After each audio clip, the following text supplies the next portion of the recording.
we gotta talk tire chains. I see people putting on tire chains in these different videos, jacking the tractor up, taking the wheels off.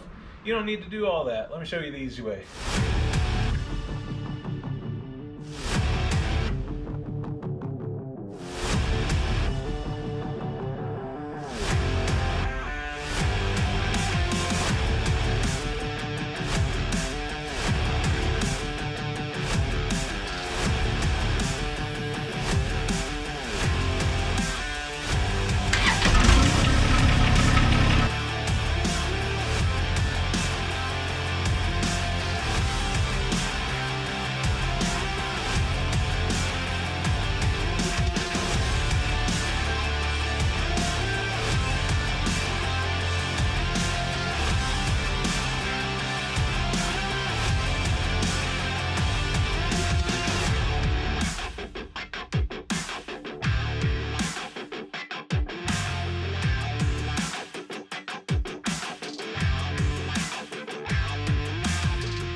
So these things are now on there really tight, like they're not moving at all.